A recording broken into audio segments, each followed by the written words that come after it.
In a world that is ever-changing, what changes in the world will have the greatest impact on trade and goods movement in the United States? And for that matter, how will these changes affect the economy of the nation, the West Coast, and Southern California? As with most discussions about the world economy and trade, the conversation begins in China.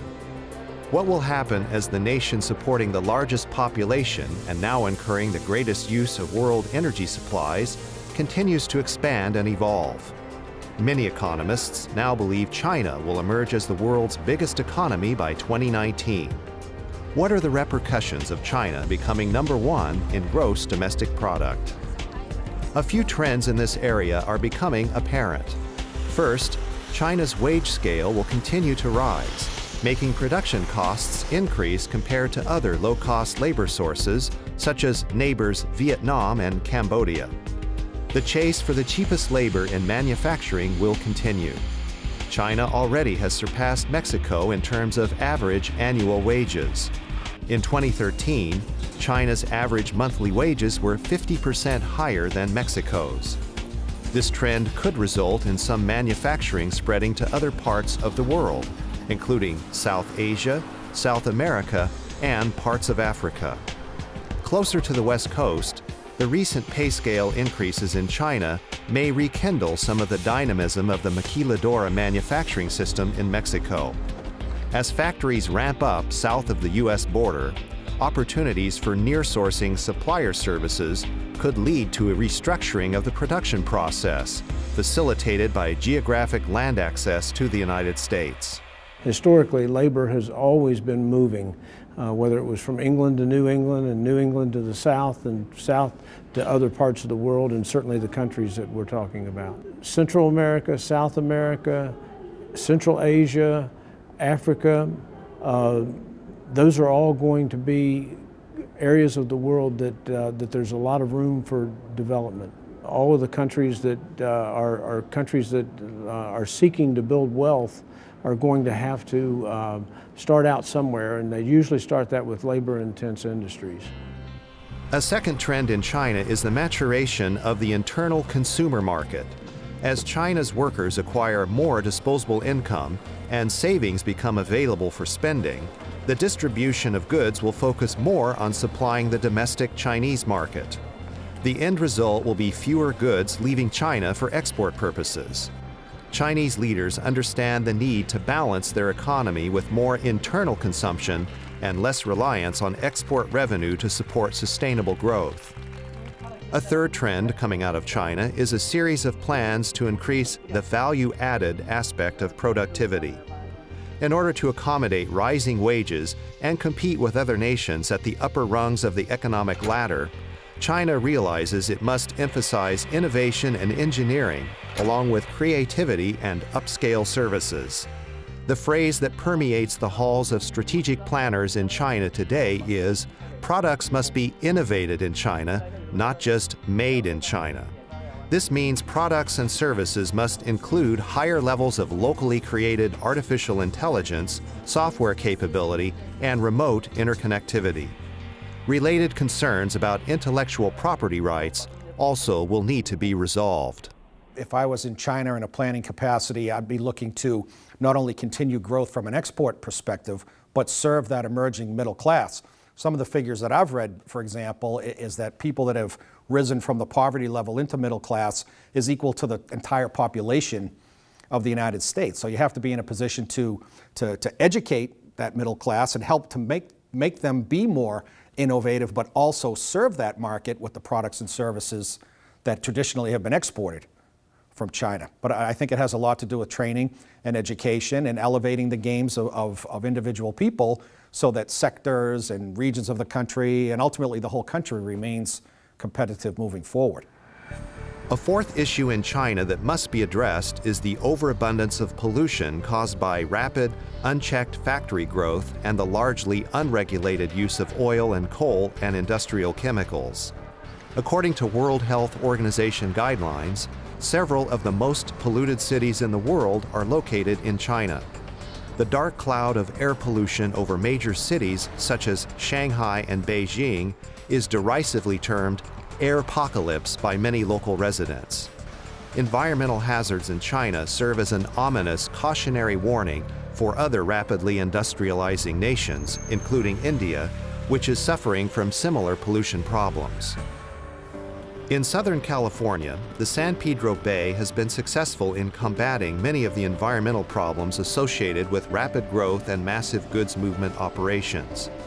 Clean truck initiatives, adherence to rigorous air quality standards and regulations, and efforts like Pier Pass to minimize congestion have significantly reduced the impact of diesel exhaust in the harbor community. Additionally, the use of natural gas-powered vehicles in the terminals and the electrification of docking facilities to provide power for steamships, which would otherwise be burning bunker fuel, exemplify the kinds of measures that have reinforced the commitment concerning environmental mitigation. Future competitive shipping practices may require offering more liquid natural gas services to supplement shoreside electrification. Regarding the ground transportation front, significant efforts to expand on-dock rail service will pay competitive dividends to the ports of LA and Long Beach while eliminating numerous truck trips. The Alameda Corridor is viewed by many as a model of public-private transportation partnerships, and also the best method for expediting discretionary cargo to distant locations with the least impact on local streets, roads, and highways. Ultimately, all future trends in trade will affect the ports of LA and Long Beach. Already, larger ships are beginning to berth in the harbor on a regular basis. The massive 12,000 TEU ships seen today may be replaced by 18,000 TEU megaships within a few years. With larger ships and consolidated cargo runs, harbor calls may become somewhat less frequent. However, the resulting surges in cargo containers could make congestion in the marine terminals more apparent, especially if several ships arrive at the same time. Bottlenecks in getting the containers out of the gates and onto the existing roadways in a reasonable time frame may become another major issue. Less efficient use of port facilities and surface infrastructure, leading to delayed warehouse deliveries, could influence higher inventory costs. The community is certain to notice an uptick in truck traffic when these 18,000 TEU surges occur. Efficiency is the most important thing right now, and the reason is the carriers have invested in big ships, and they make money when those ships are at sea, not when they're sitting in port. So if you've made an investment in a big ship and you've achieved that economy of scale, you don't want to lose those savings by having the ship sit at the port longer than it needs to.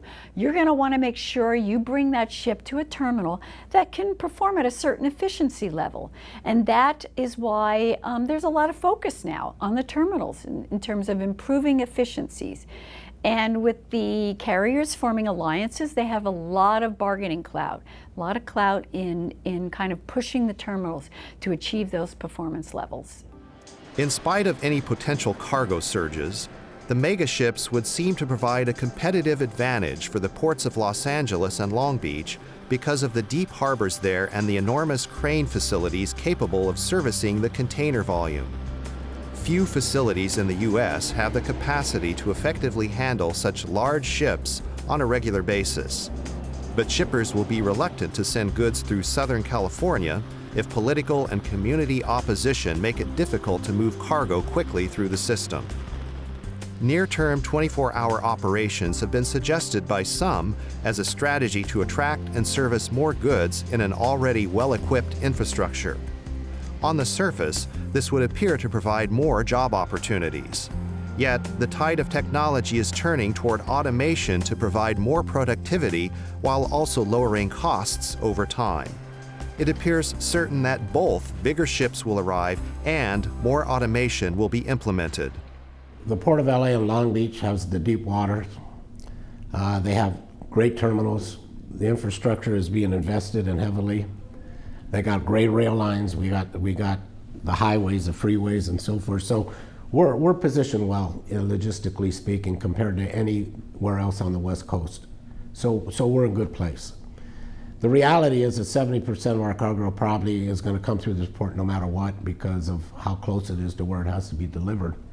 30% or maybe a little more is really the real discretionary cargo that we're going to have to compete for with Prince Rupert, with Mexico, with other. But our competition will not be any other port on the West Coast other than maybe Prince Rupert. And you know, Prince Rupert has 4 cranes. They may expand to 8 cranes, you know. Because of an aging society and widening gaps of income distribution, the consumer market in the U.S. is maturing. That means the growth rate of imports is likely to slow or decline in future years. Average household income in America has remained relatively flat for 6 years, following the Great Recession beginning in 2008. Very slow growth in disposable income and a stubborn and often stagnant job market with highly stratified occupational opportunities have taken a toll on the typical middle-class consumer. Rents are rising in major cities faster than household incomes are expanding.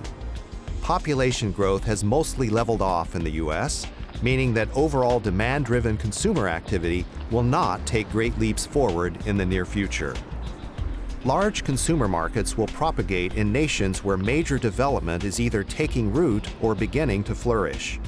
In addition to China, India would fall into this category, as could Brazil and possibly Indonesia.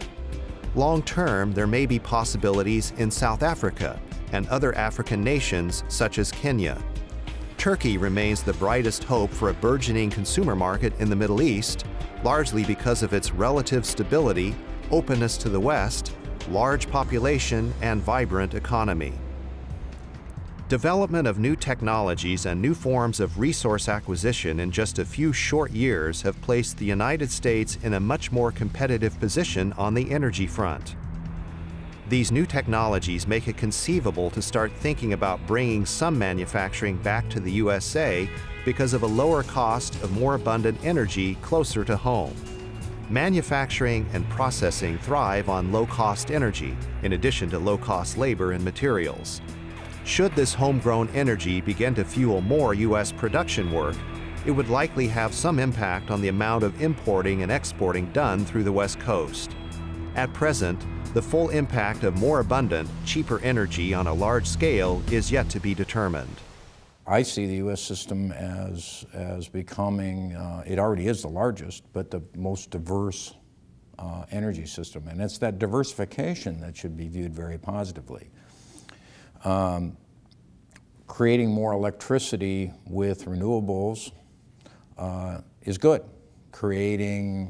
Producing more oil and gas and using it for industrial manufacturing or making exports is good. Those are all good. I guess my view is the diversification and growth of all forms of energy for the U.S. is a good thing, because if you don't use it all, other people will, and you can export it. Perhaps the most important factor for future economic growth and trade patterns will be the formation of various trade and shipping alliances. The European Union is America's #1 trading partner, followed by China. However, China is busy shoring up alliances with its other East Asian neighbors and has made strong inroads into Africa and the Middle East, involving extensive oil contracts with countries like Iraq and Algeria, as well as Angola, Sudan, and Nigeria. South American countries entered a Union of South American Nations, known as UNASUR, in 2008. How these and other trade relationships play out will have influence on where products and commodities ebb and flow. Regarding shipping alliances, 11 ocean carriers have banded together in groups of 5 and 6 companies in 2 separate corporate linkages. These 2 alliances are consolidating cargo containers on ships and routes, ultimately garnering greater combined efficiency and cost control advantages. The now abandoned P3 shipping consortium was rejected by Chinese regulators because of concerns about antitrust issues and unfair competition. The P3 would have included the 3 powerhouse European-based companies of French CMA CGM, Danish Maersk, and Swiss MSC. As an alliance, the P3 would have controlled 43% of the Asia to Europe market, 41% of transatlantic routes, and about 24% of the trans-Pacific market. In the final analysis, The wealth of nations today depends upon the flexibility of those countries to adapt to the changing circumstances of the global economy, including, number one, the chase for the cheapest manufacturing costs. Number two, the implementation of environmental standards. Number three, the ability to provide high-quality services and innovation. Number four, the stability of political institutions. And number five, the access to abundant energy supplies. All of these considerations will have great bearing on who wins and who loses in the future. Another way of perceiving that critical combination is to think of quality, cost, convenience, and consistency as the four cornerstones of success. If the goods movement industry in Southern California can place those cornerstones at the base of operations, then tomorrow can be bright. Opportunities exist in Southern California because of a large consumer market and a highly developed modern infrastructure combined with technical expertise and year-round good weather. Barriers to future trade growth include potential congestion, environmental concerns, community opposition, and competition for the most cost-efficient routes to the eastern half of the nation.